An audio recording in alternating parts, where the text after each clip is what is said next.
시청자 여러분 안녕하십니까? JTB 아침 뉴스입니다.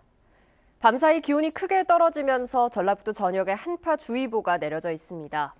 오늘 아침 기온은 무주 영하 8도, 완주 영하 7.5도, 전주 영하 6도 등을 보이고 있습니다. 낮 기온은 남원 5도, 전주 3도, 고창 1도 등 어제보다 3, 4도가량 낮겠습니다. 바람도 강하게 불어 체감온도는 더 떨어지겠습니다. 미세먼지 농도는 보통 수준 보이겠습니다. 추위는 휴일인 모레까지 이어지겠고 다음 주부터 차츰 평년 기온을 되찾겠습니다. 8년을 이어온 새만금 상설 공연 사업이 정부 지원이 끊기면서 올해 전면 중단됐습니다. 일자리를 잃게 된 예술단원들은 부당 해고를 당했다며 억울함을 호소하고 있는데요. 퇴직금을 주지 않으려고 꼼수 계약을 했다는 겁니다. 오정현 기자가 보도합니다. 새만금 상설 공연장, 매표소는 굳게 닫혔고 가는 곳마다 통제구역 딱지가 나붙었습니다. 올해 국가 예산이 끊기며 8년 동안 이어온 상설 공연이 사라지게 된 겁니다. 국비 확보에 실패하자 전라북도도 매년 지원해오던 10억 원 가량을 단번에 중단했습니다. 공연장에서 일하던 대부분이 순식간에 일자리를 잃었는데 특히 공연을 해오던 23명의 단원들은 자신들이 부당 해고를 당했다고 주장하고 있습니다. 단원들은 지난해 계약 종료를 2주 앞두고 아무런 예고 없이 공연 중단을 통보받았습니다. 법적으로 어떻게 할 수 있는 부분이 없냐고 물어보니까 그런 부분은 아마 없을 거다. 그리고 정 아쉬우면 청와대 청원 게시판에 한번 글을 올려봐라. 이른바 쪼개기 계약도 단원들은 문제 삼고 있습니다. 재단과 단원들 간 계약서 2018년 2월 9일부터 10개월 20일짜리 계약을 맺었습니다.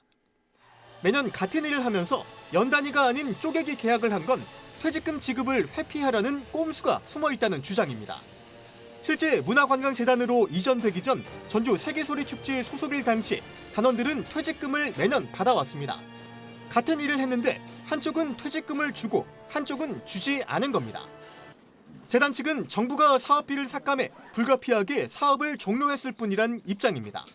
저희들은 계약 기간을 분명하게 명시를 했었고요. 기간제법에 근거된 계속 근로자로 보기는 사실은 어려워요. 사업비 자체도 1년 단위로 들어오는 사업비이기 때문에요. 그 퇴직금 정산을 해가지고 적립하는 부분에 대해서도 실질적으로 무리가 좀 있는 부분. 하지만 전문가 판단은 다릅니다. 당의 업무의 특이성에 근거해가지고 단절 기간, 공백 기간이 생겼던 경우에는 계속 근로로 본다 이런 판례가 있거든요. 실무상으로도 11개월씩 근무를 계속해서 연장을 하는 경우에는 계속 근로로 인정을 하는 추세이기도 하고요. 노동위원회에 부당해고 구제 신청을 낸 23명의 단원들은 조정심판 결과를 지켜본 뒤 대응을 이어간다는 방침입니다. JTB 뉴스 오정현입니다. 세계 태권도 문화엑스포 조직위원회가 예산을 부적절하게 쓴 사실이 드러나 지난달 해체됐습니다. 대회 개최도 물론 중단됐는데요. 10년 넘게 이어온 국제 행사를 뿌리채 뽑은 게 과연 최선이었는지 논란이 적지 않습니다. 최근까지 명맥을 이으려는 움직임은 있었지만 끝내 무산됐습니다. 정원희 기자입니다. 세계 태권도 문화엑스포는 지난해까지 7월마다 무주 태권도원에서 12차례에 치러졌습니다. 전라북도와 무주군 예산, 참가비 등 매년 8, 9억 원이 투입됐습니다. 대회 때마다 세계 태권도인 수천 명이 품새와 겨루기 대회를 펼치고 주요 관광지를 둘러보며 전북을 배워갔습니다. 하지만 그동안 예산을 부적절하게 쓴 사실이 드러나면서 올해 예산이 모두 삭감되더니 지난달에는 조직위마저 해체됐습니다. 그 조직위 내에 정관에 보면 운영위원회라는 게 있습니다. 운영위원회에서 조직위는 이제 해산하기로 했고요. 그래서 이제 엑스포 조직위는 이제 해체가 된 상황입니다.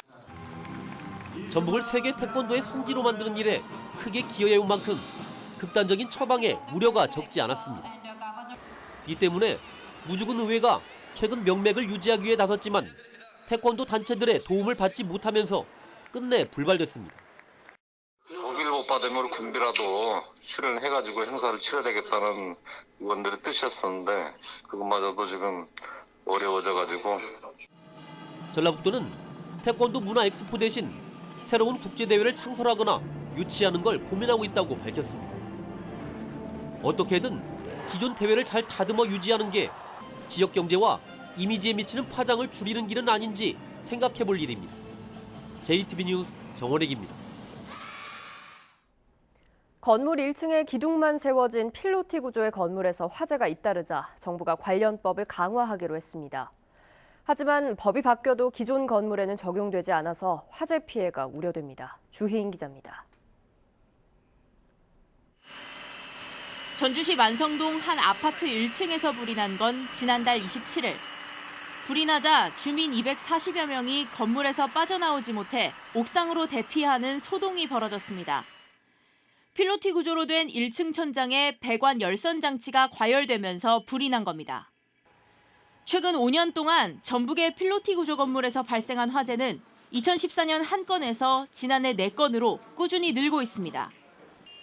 지난해 69명의 사상자를 낸 경남 밀양시의 병원 화재와 2017년 발생한 제천시 화재 참사 모두 필로티 건물에서 발생했습니다.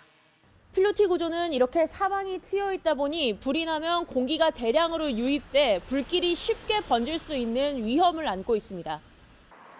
상황이 이런데도 지자체와 소방당국은 필로티 건물의 현황조차 제대로 파악하지 못하고 있습니다. 요즘에 필로티를 쓰는 데가 좀 많은데 거기 대상으로 한 통계 자료는 지금은 그런 거는 지금 저희가 없어요. 국토교통부가 필로티 건물 1층에 스프링클러와 방화문을 설치하는 관련법 개정을 추진하고 있지만 법이 바뀌어도 기존 건물은 적용받지 않아서 화재의 속수무책인 셈입니다. 지금까지의 소방법은 소급 적용을 하지 않는 것이 대부분입니다. 그렇기 때문에 건물주의 참여를 적극적으로 유도하는 것이 중요한데 재산세를 감면시켜 준다든가 화재 보험을 인하시켜 준다든가 이런 제도적 보완책이 필요하겠습니다. 전북의 300세대 미만의 도시형 생활주택 254동 가운데 필로티 건물은 201동으로 5곳 가운데 4곳 꼴입니다. JTB 뉴스 주혜인입니다. 우여곡절 끝에 광주형 일자리에 합의가 이루어지자 이번엔 군산형 일자리가 거론되고 있습니다. 성사 가능성은 낮지만 참여를 희망하는 기업까지 나오고 있는데요. 하지만 역시 실제 성사되기까진 갈 길이 멀어 보입니다. 보도에 송창용 기자입니다. 광주광역시와 현대자동차가 광주형 일자리를 만들기로 합의한 다음 날 청와대 고위 관계자 입에서 군산이 언급됐습니다. 군산에서도 기업의 투자와 정부의 지원이 결합한 일자리 모델을 추진하겠다는 내용이었습니다. 군산, 구미 이런 지역에서는 시장님들이 적극적으로 지금 이 모델을 가지고 연구를 하고 있습니다. 그리고 또 구체적으로 어떤 산업으로 어떤 기업들하고 할 것인지. 군산형 일자리에 일단 기업들은 관심을 보이고 있습니다. 전기버스 등을 생산하는 중견기업인 에디슨 모터스는 다른 중소기업 11곳과 GM 군산공장에서 전기자동차를 생산하겠다는 뜻을 밝혔습니다. 그러나 군산형 일자리가 성사될 때까지 넘어야 할 산이 많습니다. 이들 기업은 투자 전제 조건으로 판로 보장과 보조금 지원을 요구하고 있습니다. 또 지원을 받는다 해도 한국 GM과의 군산공장 매입 협상을 거쳐야 합니다. 이들 기업의 투자 의향에 전라북도는 다소 유보적인 입장을 나타내고 있습니다. 중견기업들의 투자도 좋지만 기왕이면 군산공장 전체를 가동할 수 있는 대기업의 투자가 필요하다는 판단에서입니다. 이 재가동을 하면서 새로운 일자리를 창출하기 위해서 어떤 타겟 기업군이 정해지면 이 타겟 기업군과 같이 협의를 하고 또 노사가 같이 이 과정에서 참여하도록 해가지고 군산형 일자리는 지난해 11월 이해찬 더불어민주당 대표에 의해 처음으로 언급됐습니다. 사업 주체와 방법이 아직 모호해서 성사 가능성이 낮다는 비판도 나오지만 불 꺼진 공장에 다시 불을 밝히는 불쏘시개 역할을 할 수 있을지 주목됩니다. JTB 뉴스 송창용입니다. 국제공항 건설이 확정되면서 새만금에는 공항과 항만, 철도와 도로 등을 연결하는 복합교통망이 구축됩니다. 동부가 물류와 경제 중심지로 도약하는 데도 속도가 붙게 됐습니다. 권대성 기자입니다.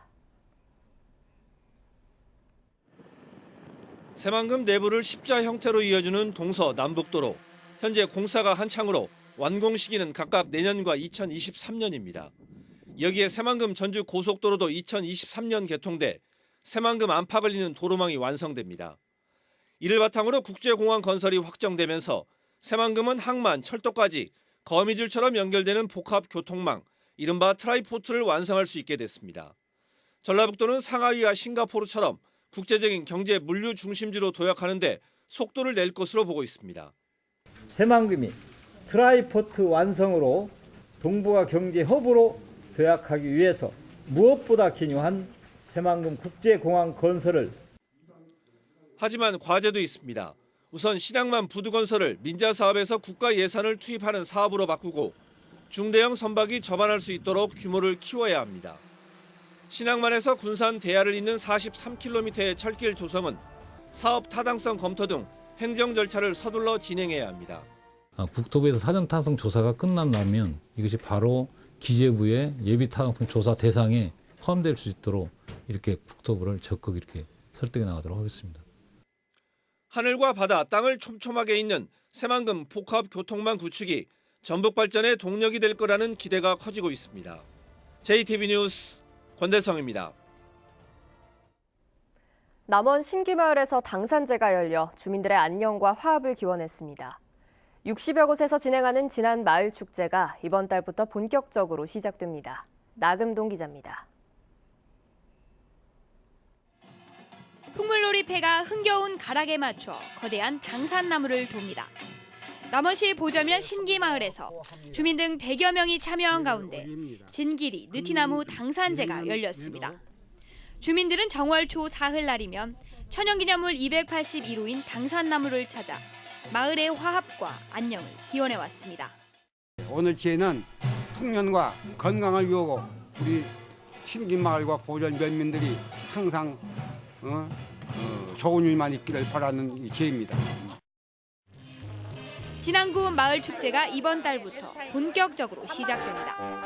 오는 11일 동양면 상로마을에서 정월대보름을 주제로 한 전통 문화마을 축제를 시작으로 11월까지 60여 개 마을에서 축제가 이어집니다. 풍어와 마을의 안녕을 기원하는 부안 띠뱃놀이가 위도에서 열렸습니다. 위도 띠뱃놀이는 조기가 많이 잡히는 대리마을 앞 칠산바다에서 만선을 기원하며 어선 모양의 띠배를 바다에 띄우는 풍어제입니다. 순창군이 오는 23일 도시 주민을 대상으로 장독대 분양 행사를 가집니다. 장독대를 분양받은 도시 주민들은 고추장 명인과 함께 전통 방식으로 직접 담근 장을 6개월 뒤에 받아보게 됩니다. JTB 뉴스 나금동입니다. 군산시의회가 지난 7일 환경부가 군산의 한 공공폐기물 처리장으로 반입한 지정 폐기물을 다른 곳으로 즉각 옮길 것을 촉구했습니다. 군산시의회는 환경부가 충북 음성과 강원도 원주 등지에서 하역을 거부당한 불법 폐기물 750톤을 전국에서 유일한 국가 지정 폐기물 처리장이 군산에 있다는 이유로 군산시와 아무런 협의도 없이 옮긴 것은 군산 시민의 안전을 철저히 무시한 행정 편의적 발상이라며 조속한 불법 폐기물 이전을 주장했습니다. 국책은행인 산업은행과 수출입은행의 전북 이전을 골자로 한 법안이 발의됐습니다. 국회 김광수 의원은 두 은행의 본점을 전라북도로 옮겨 금융 인프라를 조성하고 균형 발전을 실현할 수 있도록 한국산업은행과 한국수출입은행 전북 이전법을 발의했다고 밝혔습니다. 김광수 의원은 금융도시로 가기 위해서는 인프라 조성이 필수적인 만큼 최근 글로벌 자산운용기관들의 사무실 설립 확정에 이어 국내 주요 금융기관들을 집적시켜서 시너지 효과를 내야 한다고 강조했습니다.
JTBC 아침 뉴스를 마칩니다. 함께해 주신 여러분 고맙습니다.